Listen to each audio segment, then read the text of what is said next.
بسم اللہ الرحمن الرحیم وبہ نستعین انہ خیر ناصر ومعین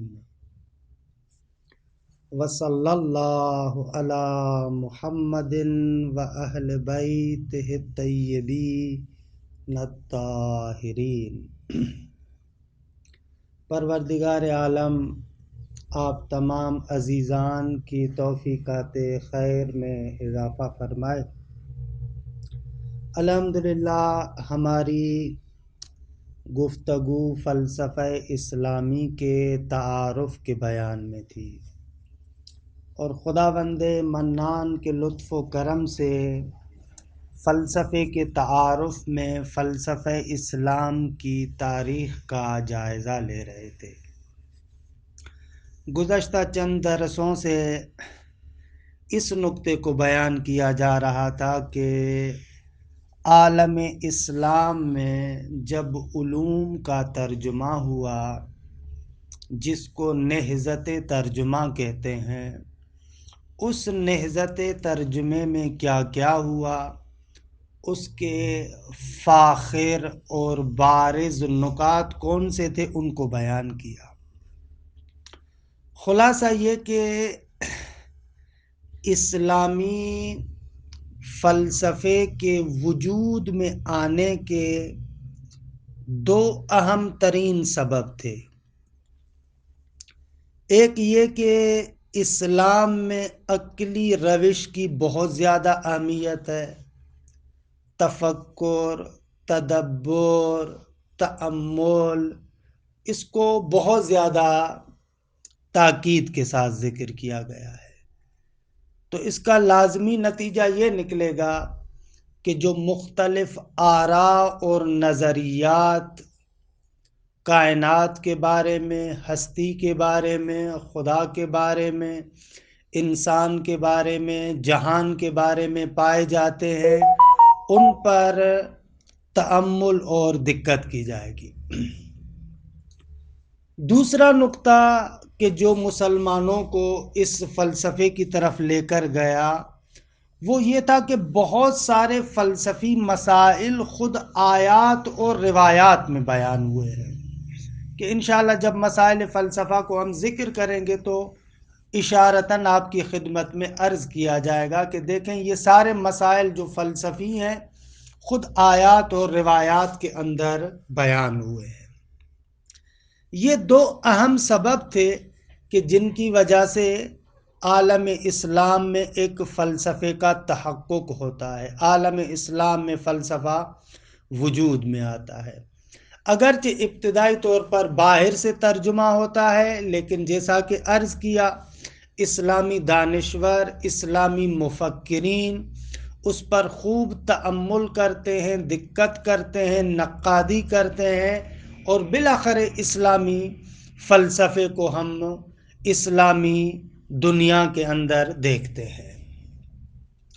اچھا، یہ اسلامی فلسفے کے اگر میں ادوار اور زمانوں کو بیان کروں، کیونکہ قرار یہ ہے کہ اسلامی فلسفے کی تاریخ کا ایک مختصر جائزہ عرض کیا جائے، تو پہلا دور اسلامی فلسفے کا وہی ترجمے کا زمانہ ہے کہ یہ دوسری صدی کی آخر اور تیسری صدی کے اوائل میں، یعنی دوسری صدی کے آخر میں اور تیسری صدی کے آغاز میں فلسفی کتب کا ترجمہ ہوتا ہے، اور اس نہضت ترجمہ کے بارے میں بھی کچھ مطالب عرض ہوئے۔ دوسرا دور جو شروع ہوتا ہے اسلامی فلسفے کا، وہ یہ ہے کہ عالم اسلام میں تین بڑے فلسفی مکتب وجود میں آئے ہیں، کہ انشاءاللہ یہ خدا مطہری نے بھی بیان کیا ہے کہ اس کی طرف ہم آئیں گے، لیکن یہ نکات اگر اچھے طریقے سے دیکھ لیں تو پھر وہ آغا مطہری کے بیان شدہ مطالب بالکل واضح اور روشن ہو جائیں گے۔ دیکھیں، عالم اسلام میں تین بڑے فلسفی مکتب ہیں۔ ایک مکتب مکتب مشاء کہلاتا ہے، یا حکمت مشاء، یا فلسفہ مشاء، جو بھی آپ کہیں۔ دوسرا مکتب مکتب اشراق ہے، یا حکمت اشراق یا فلسفہ اشراق، اور تیسرا مکتب عالم اسلام کے اندر حکمت متعالیہ ہے، کہ انشاءاللہ تاریخی طور پر ان تینوں مکاتب کا مختصر سا تعارف آپ کو کرائیں گے۔ لیکن ان مکاتب کے تعارف سے پہلے خود میں اس نقطے کو بیان کروں کہ مکتب کسے کہتے ہیں، کسی بھی مکتب کا معیار اور میزان کیا ہے۔ دیکھیں، کسی بھی مکتب کے لیے ہم تبھی اس کو کہتے ہیں یہ مکتب ہے جب اس کے اندر کم از کم دو خصوصیات پائی جائے: ایک روش اور اسلوب، اور دوسرا مطالب اور جو مفاہیم اس کے اندر ذکر ہوتے ہیں۔ مثلا ہم کہتے ہیں عالم اسلام میں پہلا مکتب فلسفی فلسفہ مشاء ہے، اس کے بعد ہم کہتے ہیں کہ دوسرا مکتب عالم اسلام میں جو فلسفے کا ہے وہ مکتب اشراق ہے۔ سوال، کیوں ہم مکتب اشراق کو مکتب مشاء سے جدا کرتے ہیں؟ تو اس کا جواب یہ ہوگا کیونکہ جو مکتب اشراق ہے اس مکتب کے اندر دو چیزوں کے اندر تحول اور تغیر آیا: ایک روش اور اسلوب میں تحول اور تغیر آیا، اور دوسرا اس کے مطالب اور مفاہیم میں تحول اور تبدیلی آئی۔ اس اعتبار سے ہم کہتے ہیں کہ یہ نیا مکتب ہے۔ مثلا جو ہمارے پاس فلسفہ اسلامی میں پہلا مکتب ہے، کہ اس کی طرف میں آتا ہوں، تفصیل سے گفتگو کرتے ہیں، لیکن یہ جلدی جلدی میں اہم نکات ہیں، ان کو ذکر کرتا جاؤں۔ مکتب مشاء، جو فلسفہ مشاء ہے، اس کی جو روش تھی، میں نے پہلے بھی عرض کیا تھا کہ روش اور اسلوب عقلی ہے۔ آپ کو حکمت مشاء میں عام طور پر جو غالب روش نظر آئے گی، بلکہ تقریباً مشائی فلسفے کا طریقہ کار ہی یہی ہے کہ اس کے اندر جو روش ہے وہ عقلی روش ہے، اور اس کے مطالب بھی بہرحال ایک خاص طریقے کے ہیں، کہ ابھی میں مطالب کے بارے میں گفتگو نہیں کرتا کیونکہ مسائل فلسفہ کی گفتگو نہیں کی ہے، لہذا آپ کے لیے سنگین ہوگا۔ اگرچہ میرا ارادہ تھا کہ ہر ایک مکتب کا تعارف کراتے ہوئے اس کے اہم ترین عقائد آپ کے سامنے نظریات ذکر کروں، لیکن بہرحال فی الحال زبان بند ہے، کیونکہ مسائل کے بارے میں انشاءاللہ بعد میں گفتگو ہوگی۔ تو یہ مکتب مشاء تھا، اور حکمت مشاء اور فلسفہ مشاء کا نام بھی اس وجہ سے پڑا، ایک سبب یہ بیان کرتے: مشاء مشی سے نکلا ہوا ہے، مشی یعنی چلنا۔ انسان جو پیدل چلتا ہے اس کو کہتے ہیں مشی۔ آج کل کے زمانے میں آپ دیکھتے ہیں نا، نجف سے لے کر کربلا تک مشی، یا ہمارے معاشرے میں کہتے ہیں مشی ہوتی ہے۔ یہ جو مشی اور مشی ہوتی ہے یعنی پیدل چلنا، حکمت مشاء کی مختلف علتیں ذکر کی گئی ہیں۔ بعض نے کہا کہ اس کی علت یہ ہے کیونکہ عالم اسلام میں جو فلسفہ یونانی فلسفے میں سے ارسطو کے فلسفے کو ریپریزنٹ کرتا ہے، اس کی نمائندگی کرتا ہے، وہ یہ فلسفہ مشاء ہے۔ اور ارسطو کی عادت یہ تھی کہ جب اپنی اکیڈمی میں اپنے شاگردوں کو درس پڑھاتے تھے تو چلتے بھی تھے، گھومتے بھی تھے، اپنے باغ میں گھومتے ہوئے اپنے شاگردوں کو درس پڑھاتے تھے۔ اب کیونکہ وہ چلتے تھے، پھرتے تھے، گھومتے ہوئے اپنے شاگردوں کو درس پڑھاتے تھے، اس اعتبار سے ارسطو کے فلسفے کو مشاء کہتے ہیں۔ حالانکہ یہ مشہور بات ہے کہ استاد مطہری اس کو بعد میں نقد کریں گے، لیکن جو مشہور بات ہے وہ عرض کر رہا ہوں۔ ایک علت یہ ہے، لیکن دوسری علت جو حقیقت میں درست علت ہے وہ یہ ہے کہ حکمائے مشاء مشی عقلی کرتے ہیں، مشی فکری کرتے ہیں، کہ علم منطق میں بیان ہوتا ہے کہ تفکر کرنا بھی ایک طریقے کا چلنا ہے، ایک طریقے کی حرکت کرنا ہے۔ تو حکمائے مشاء کا جو طریقہ کار ہے ان کی روش میں مشی عقلی پائی جاتی ہے، فقط اور فقط وہ اسی روش کو مانتے ہیں، لہٰذا ان کو مشاء کہا جاتا ہے۔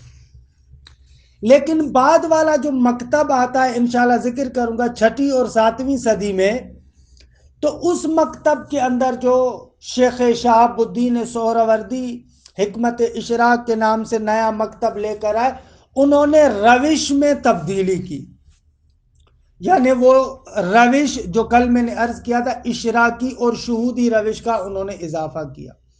ان کے اعتبار سے حقیقی فلسفی وہ ہے جو پہلے اپنے باطن کو، اپنے قلب کو، اپنے باطن کو اجاگر کرے، تزکیہ کرے، پاک صاف کرے، تہذیب نفس کرے، تاکہ اس کے قلب پر عالم انوار سے نور کی بارش ہو۔ اس کے بعد ہاں ٹھیک ہے فلسفہ ہے، لہذا روش عقلی بھی ہونی چاہیے، لیکن انہوں نے روش اشراقی کا اضافہ کیا، اور مطالب کے اندر بھی بہرحال کچھ نہ کچھ مشاع کے ساتھ اختلاف کیا، لہذا یہ دوسرا مکتب 6 7ویں صدی میں ہمارے سامنے آتا ہے۔ تیسرا مکتب حکمت مطالعہ کے انشاءاللہ عرض کروں گا، جو ملا صدرہ کا مکتب ہے، اور یہ عالم اسلام میں خصوصیت سے عالم تشیع میں، کیونکہ عرض کروں گا کہ ہمارے برادران اہل سنت کے ہاں جو 2 بڑی شخصیتیں آئیں، یعنی امام غزالی اور امام فخر رازی، انہوں نے فلسفے پر اتنے حملات کیے، اتنے اشکالات کیے کہ عملی طور پر عالم اہل تسنن میں فلسفہ ختم ہو گیا، کہ انشاءاللہ اس کے بارے میں، اس کہانی کے بارے میں بھی بعد میں ہم آپ کو عرض کریں گے کچھ مطالب۔ لیکن عالم تشیع میں ایسے نہیں ہوا۔ عالم تشیع میں فخر رازی کے اعتراضات کے بھی جوابات دیے گئے، امام غزالی کے اعتراضات کے بھی جوابات دیے گئے، لہٰذا تشیع کے اندر یہ فلسفے کا سلسلہ جاری رہا، یہ سلسلہ ختم نہیں ہوا۔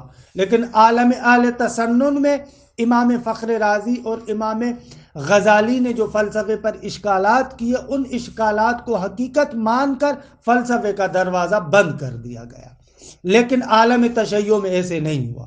عالم تشیع میں ان کے اعتراضات کے جوابات دیے گئے، اور فلسفے کی حیات کو ادامہ دیا گیا، تسلسل دیا گیا۔ کہ تیسرا مکتب ہمارے پاس حکمت مطالعہ کا ہے، جو 10ویں صدی میں وجود میں آتا ہے۔ انشاءاللہ ہر ایک مکتب کے بارے میں ہم اپنی کتاب کے اعتبار سے تعارف کی حد تک آپ کو مطالب پیش کریں گے۔ اچھا، حکمت مطالعہ کیسے حکمت اشراق سے جدا ہوتی ہے، کہ انشاءاللہ یہ تفصیلی گفتگو بعد میں عرض کروں گا۔ سوال، اسلامی دنیا میں بھئی اگر فلسفہ حق ہے تو یہ جدید مکتب کیوں پیدا ہوئے؟ مثلا ایک ہی مکتب ہوتا، حکمت مشاع ہوتا، حکمت اشراق کا وجود کیوں آیا؟ حکمت اشراق کے بعد تیسرا مکتب حکمت مطالعہ وجود میں کیوں آیا؟ بھائی اگر یہ فلسفہ درست ہی ہے تو یہ مختلف مکتب کیوں وجود میں آئے؟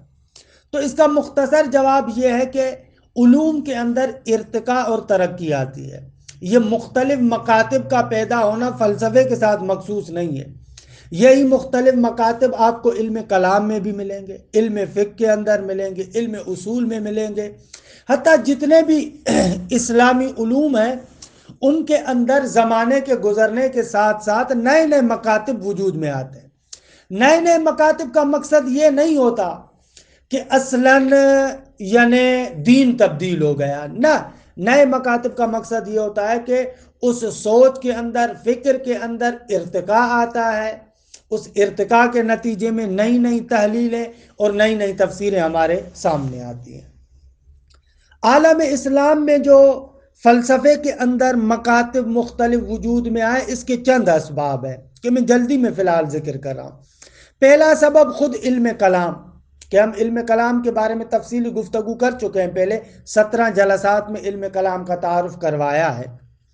تو علم کلام اصل متکلمین اور فلاسفہ کے درمیان تاریخ کے اندر نزاع اور جھگڑے بہت زیادہ مشہور ہیں، کہ انشاءاللہ کچھ جھلکیں ہم آپ کو آگے چل کر دکھائیں گے۔ خصوصیت سے فخر رازی کے اشکالات، امام فخر رازی نے بے تحاشا فلسفے پر اشکالات کیے، وہ در حقیقت کلام کا حملہ تھا فلسفے پر، تو یہ اشکالات بھی باعث بنے کہ نئی نئی تحقیقات ہمارے سامنے آئے۔ ایک تو یہ سبب بھی ہے کہ مکاتب کے اندر جو تحول آیا، ایک متکلمین اور علم کلام کے ماہرین کے اعتراضات، دوسرا خود عرفاء اور صوفیہ کے حملہ جات۔ حکمت مشاء پر خود عرفاء اور صوفیوں کی جانب سے بھی سخت حملے ہوئے ہیں، بہت شدید ضربات اور حملات ہیں۔ مثلا اس کے بارے میں فی الحال صرف اشارتاً عرض کروں، امام غزالی۔ امام غزالی ایک ایسی شخصیت ہے کہ اس کی زندگی کے بہت سارے نشیب و فراز ہیں۔ زندگی کے آخری حصے میں وہ صوفی ہو جاتے ہیں، عارف ہو جاتے ہیں، کہ انشاءاللہ اس کے بارے میں بعد میں عرض کروں گا امام غزالی کا جب تعارف کروایا تو اب امام غزالی نے بھی بہت زیادہ اشکالات کیے حکمت مشاء پر۔ آپ کو انشاءاللہ بعد میں عرض کریں گے کہ انہوں نے مشہور کتاب جو تحفۃ الفلاسفہ لکھی، 20 مسائل میں فلسفے پر اعتراضات کیے، اور متاسفانہ صد متاسفانہ افسوس سے کہنا پڑتا ہے کہ ان میں سے بعض مسائل کی بنا پر ابو علی سینا کی رسماً تکفیر کرتے ہیں اور ان کے کفر کا فتویٰ دیتے ہیں امام غزالی۔ تو ایک طرف سے متکلمین کے حملہ جات، دوسری طرف سے عرفاء کا حملہ، تیسری طرف سے خود شریعت کے متون دینی کے جو بیانات ہیں وہ بھی بہت زیادہ اثر انداز ہوئے، کہ انشاءاللہ حکمت مشاء کا جب میں تعارف کروا چکا، ان کی شخصیات کا تذکرہ کر چکا، تو بعد میں عرض کروں گا کہ حکمت مشاء میں فقط اور فقط جو عقلی روش تھی، اس عقلی روش کی بنا پر برحال ان پر بہت سارے اشکالات بھی ہو رہے تھے، اور بعض جگہوں پر حکمت مشاء میں واقعاً دین سے دوری بھی نظر آتی ہے۔ یعنی ہم کہتے ہیں کہ فلسفہ اپنے جگہ پر، لیکن اس کا مقصد یہ نہیں ہے کہ جو فلسفی جو بات کرتا ہے اس کی بات بس حرف آخر ہے اور وہی منزل ہے، نہ بہت سارے مسائل میں ایسے محسوس ہوتا ہے کہ حکمت مشاء شریعت کی زبان سے، متون دینی کی زبان سے کچھ دور ہے، لہذا یہ سبب بھی بنا کہ بعد والے فلسفی آئے اور فلسفے کو شریعت اور دین اور متون دینی کے بالکل قریب لے کر جائے۔ چوتھا سبب کہ جو اسلام میں مختلف مکاتب کے وجود میں آنے کا سبب ہے وہ ہے تعقل اور تفکر۔ بہرحال تعقل اور فکر کرنے کا باب تو ہمیشہ سے کھلا ہوا ہے نا۔ فلسفے کا مقصد یہ تو نہیں ہے کہ کسی کی بات کو تعبداً اور تقلیداً مان لیا جائے، نہ، تعبد اور تقلید کی بات نہیں ہے، بلکہ فلسفے کا مقصد یہ ہے کہ سوچنے کا، تفکر کرنے کا، استدلال کرنے کا، اشکال کرنے کا، جواب دینے کا باب اور دروازہ ہمیشہ کے لیے کھلا ہے۔ تو یہ 4 اہم اسباب تھے، جن 4 سببوں کی وجہ سے ہم دیکھتے ہیں کہ عالم اسلام میں مختلف مکاتب آتے ہیں۔ ابتدائی مکتب اگرچہ مشاء ہے، لیکن اس کے بعد حکمت اشراق بھی وجود میں آتی ہے، یہاں تک کہ پھر حکمت مطالعہ بھی وجود میں آتی ہے۔ اچھا، یہ ہو گیا اس کے بارے میں کہ عالم اسلام کے اندر 3 فلسفی مکتب ہیں، اور پھر ان مکاتب کا معیار کیا ہے، اور ان معیارات کے بعد وہ جو ہم نے معیارات بیان کیے، ان معیارات کے بعد پھر آخرکار کیوں عالم اسلام کے اندر دوسرے مکاتب وجود میں آئے۔ اچھا، میں حکمت مشاء کے چیدہ نظریات آخر میں ذکر کرتا ہوں۔ پہلے میں حکمائے مشاء، جو مشاء پہلا فلسفہ عالم اسلام میں آیا، اس پہلے فلسفے کی تاریخ کا ایک اجمالی اور نہایت اختصار کے ساتھ جائزہ پیش کرتا ہوں۔ شخصیات کون کون سی بڑی تھیں، کون سی تھیں، ان کو میں آہستہ آہستہ آپ کے سامنے اختصار سے ذکر کرتا ہوں۔ دیکھیں، ابتداً میں نے عرض کیا کہ دوسری صدی کے آخر میں اور تیسری صدی کے آغاز میں اسلامی دنیا کے اندر ترجمے کا آغاز ہوا اور اختتام ہوا۔ پھر تیسری، چوتھی، پانچویں اور چھٹی صدی ہجری، تیسری، چوتھی، پانچویں اور چھٹی صدی ہجری، اس زمانے کے اندر اسلامی دنیا میں فلسفہ اسلامی حکمت مشاء رہا ہے۔ یعنی تیسری صدی میں، چوتھی صدی میں، پانچویں صدی میں، چھٹی صدی میں عالم اسلام میں حکمت مشاء کی حکمرانی رہی ہے۔ عالم اسلام کے اندر یہ حکمت مشا اور فلسفہ مشا تھا کہ حکمت مشا اور فلسفہ مشا کا عرض کیا کہ جن کا غالب طریقہ کار یہی ہے کہ وہ روش عقلی کے ذریعے سے وارد ہوتے ہیں۔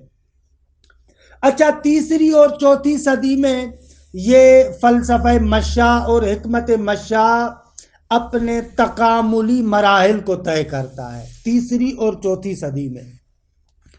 پانچویں صدی حکمت مشا کا عروج ہے، یعنی اپنے عروج تک یہ فلسفہ مشا پہنچ جاتا ہے۔ بہت سارے نوابغ روزگار، فوق العادہ انسان اس پانچویں صدی ہجری کے اندر پیدا ہوئے۔ پھر چھٹی صدی میں عالم اسلام میں حکمت مشا مدھم ہونا شروع ہو جاتا ہے۔ بالاخر ساتویں صدی میں رسمی طور پر عالم اسلام کے اندر دوسرے مکاتب بھی رونما ہوتے ہیں۔ دیکھیں، اس خلاصے کو مد نظر رکھیں، تیسری، چوتھی، پانچویں، چھٹی صدی عالم اسلام کے اندر فلسفہ اسلامی میں حکمت مشا کی حکمرانی رہی۔ تیسری اور چوتھی صدی میں فلسفہ مشا تکامل اور ارتقاء کے مراحل کو طے کرتا ہے۔ پانچویں صدی میں عالم اسلام میں حکمت مشا اپنے نقطہ عروج پر پہنچتا ہے۔ چھٹی صدی میں حکمت مشا مدھم ہونا شروع ہو جاتا ہے، اور ساتویں صدی میں، چھٹی ساتویں صدی میں باقاعدہ رسمی طور پر عالم اسلام میں دوسرے مکاتب بھی وجود میں آتے ہیں۔ اچھا، میں اب صدی وائز ہر صدی کے اندر جو مہم ترین شخصیات ہیں ان کا صرف اشارتاً جلدی جلدی تذکرہ کرتا ہوں۔ تیسری صدی کی شخصیات دیکھیں، عالم اسلام میں تیسری صدی میں جو سب سے پہلی شخصیت اور بڑی شخصیت فلسفہ اسلامی کے اندر نظر آتی ہے وہ ہے ابو یوسف یعقوب ابن اسحاق کندی۔ یہ جو ابو یوسف یعقوب ابن اسحاق کندی ہے 252 میں متوفا ہے، متوفا 252، ابو یوسف یعقوب ابن اسحاق کندی۔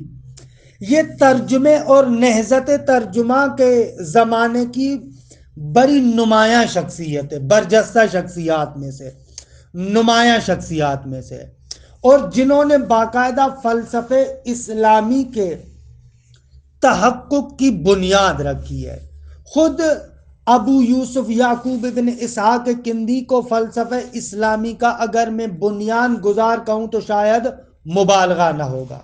مشہور قول کے مطابق یہ جو ابو یوسف یعقوب ابن اسحاق کندی ہے، ان کو کہا گیا ہے کہ یہ شیعہ ہیں۔ البتہ دیکھیں، میں نے ایک نقطہ پہلے بھی عرض کیا تھا کہ اگر کوئی بھی شخص ہم کہتے ہیں کہ یہ بہت بڑی شخصیت ہے، نمایاں شخصیت ہے، تو اس کا مقصد یہ نہیں ہے کہ اس کے نظریات کے ساتھ اختلاف نہیں کیا جا سکتا۔ اصلاً فلسفہ ہمیں سکھاتا یہی ہے کہ آپ کسی کی بھی بات کو بغیر دلیل کے نہ مانیں، آپ کے اندر جرأت ہونی چاہیے کہ سامنے والے کو رد کر سکیں۔ تو یہ بہرحال شخصیتیں بڑی، اور بعض مسائل میں، بعض نظریات میں شاید ان کے ساتھ اختلاف بھی کیا جا سکے، لیکن یہ پہلی شخصیتیں تیسری صدی کی کہ جس کو فیلسوف عرب بھی کہتے ہیں، کہ بہرحال ان کے تفصیلی نظریات کی طرف میں یہاں پر نہیں جاتا۔ اور عرض ہوا کہ یہ 252 ہجری میں متوفا ہے۔ دوسری شخصیت ابو العباس احمد ابن طیب سرخسی ہے کہ یہ 286 ہجری میں ان کا انتقال ہوتا ہے۔ یہ ابو یوسف یعقوب ابن اسحاق کندی کے شاگرد ہیں اور پہلے مسلمان جغرافی دان ہیں، جغرافی دان پہلے مسلمان ہیں، کہ بہرحال یہ شخصیت بھی خلیفہ وقت کے ہاتھوں سے بیچارے قتل ہوتے ہیں، اور اس کے بارے میں بھی ابو العباس احمد ابن طیب سرخسی کے بارے میں قول قوی یہ ہے کہ وہ بھی شیعہ تھے۔ تیسری شخصیت جو تیسری صدی کے اندر بڑی مشہور شخصیت ہے، میں جلدی میں گزر رہا ہوں، وہ یوحنا کی ہے کہ یہ فارابی کے استاد کہلاتے ہیں۔ تیسری صدی میں ہمارے پاس یہ تین بڑی شخصیات تھی کہ ان میں نمایاں ترین شخصیت وہی ابو یوسف یعقوب ابن اسحاق کندی کی شخصیت ہے۔ آ جائیں چوتھی صدی کے اندر۔ چوتھی صدی ہجری میں عالم اسلام کے اندر پہلی شخصیت جس کا تذکرہ کرنا چاہوں گا وہ زکریا رازی ہے۔ زکریا یہ رازی 313 ہجری میں ان کا انتقال ہوتا ہے، اور یہ طبیعیات اور علم طب کے اندر بہت بڑے ماہر تھے۔ اکثر فلاسفہ کا ماننا ہے کہ زکریا رازی فلسفے میں بہت ضعیف تھے۔ البتہ علماء کی جانب سے اس زکریا رازی کی تکفیر بھی کی گئی ہے، لیکن ان کے اس کے باوجود بہرحال امامت اور معاد کے بارے میں بھی ایک کتاب لکھی ہوئی ہے۔ یہ زکریا رازی کیونکہ فلسفے میں یہ اتنے زیادہ قوی نہیں تھے، ضعیف تھے، لہذا ہم اس کی تفصیلات بھی ذکر نہیں کرتے، لیکن بہرحال 4 صدی کی ایک بہت بڑی شخصیت ہے اور ایک بہت بڑے دانشور کی حیثیت رکھتے ہیں۔ 4 صدی میں ایک اور عظیم شخصیت کہ انصافاً جس نے عالم فلسفے کے اندر تحول ایجاد کیا، وہ ہے ابو نصر فارابی کی شخصیت۔ یہ دیکھیں، ابو نصر فارابی نہایت عام شخصیت ہے۔ اس کے بارے میں کہتے ہیں کہ 339 میں متوفا ہے اور فلسفہ اسلامی کی با اثر ترین شخصیت ہے۔ اگر تاریخ فلسفہ اسلامی کو اٹھا کر دیکھیں، بعض لوگوں کا ماننا ہے کہ اصلاً اسلامی فلسفے کا باقاعدہ آغاز کرنے والا یہ ابو نصر فارابی ہے۔ ابو یوسف یعقوب ابن اسحاق کندی کو فیلسوف عرب اور پہلا فلسفی کہتے ہیں، لیکن بہرحال اس کے زمانے میں ابھی فلسفہ اس رونق پر نہیں پہنچا، آغاز ہے۔ لیکن ابو نصر فارابی کہ جو تقریباً 313 میں متوفا ہے، یا بعض کے بقول 339 یہ شخصیت ہے کہ جو اس وقت آپ اگر اس کے علاقے کو دیکھنا چاہیں تو ترکمنستان کہ جو فاراب کا علاقہ ہے، اس فاراب کے علاقے کے قریب ایک گاؤں ہے وسیج، اس وسیج گاؤں کا یہ رہنے والا ہے، اور تقریباً ان کا انتقال دمشق اور شام میں حلب کے اندر ہوتا ہے، اور مغربی سرزمین میں اس کو جو قرون وسطیٰ کے فلسفی تھے الفارابیوس کے نام سے بھی یاد کرتے ہیں، اور عالم اسلام میں اس کو معلم ثانی کا نام بھی دیا جاتا ہے۔ انصافاً یہ عالم اسلام کی بہت ہی اثر انداز شخصیت ہے۔ اچھا، ان کو جو معلم ثانی کہتے ہیں، اس لقب کا سبب بھی یہ بتایا جاتا ہے کہ دیکھیں جیسے نہضت ترجمہ میں 2 اور 3 صدی میں جو عالم اسلام کے اندر ترجمے ہوئے، وہ سارے کے سارے ترجمے برحال پراکندہ تھے، منتشر تھے، باقاعدہ طور پر ان کے اندر علوم کے اندر ایک ترتیب جو ہو وہ نہیں پائی جاتی تھی۔ اس ترتیب اور تنظیم کو انہوں نے پہلی مرتبہ عالم اسلام میں خوبصورت طریقے سے پیش کیا، اور انہوں نے تعلیم ثانی نامی ایک کتاب لکھی کہ جس کتاب کے اندر فارابی نے آ کر مختلف علوم کو منقع کر کے تنظیم کے ساتھ، نظم و نسق کے ساتھ بیان کیا۔ اس تعلیم ثانی نامی کتاب کی وجہ سے فارابی کو معلم ثانی کہتے ہیں۔ اچھا، کچھ لوگوں کا ماننا ہے کہ حتیٰ ابو علی سینا جو بعد میں آتے ہیں، ابو علی سینا نے اسی کتاب کو یعنی تعلیم ثانی کو مد نظر رکھتے ہوئے اپنی عالمی شہرت یافتہ کتاب الشفا کو تحریر کیا، کہ انشاءاللہ الشفا کا بعد میں تعارف کرواتے ہیں۔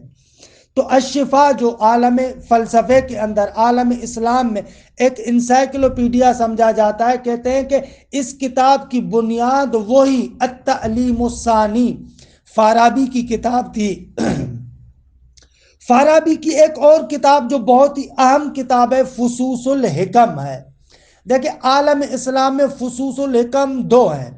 ایک فصوص الحکم عرفان اور تصوف کے بارے میں ہے کہ جس کے مصنف ابن عربی ہیں، شیخ اکبر بھی ان کو کہتے ہیں، اور دوسری فصوص الحکمت فلسفے کے بارے میں ہے جو نہایت اہم کتاب ہے، اور زمان حاضر میں اس کی بہترین شرح حضرت آیت اللہ حسن زادہ آمولی کی نصوص الحکم کے بارے میں ہے کہ میں نے آقا کے دروس میں سنا کہ آقا فرما رہے تھے کہ ہم نے بہت سارے اہم ترین مطالب اپنی اس شرح نصوص الحکم میں ذکر کی ہے۔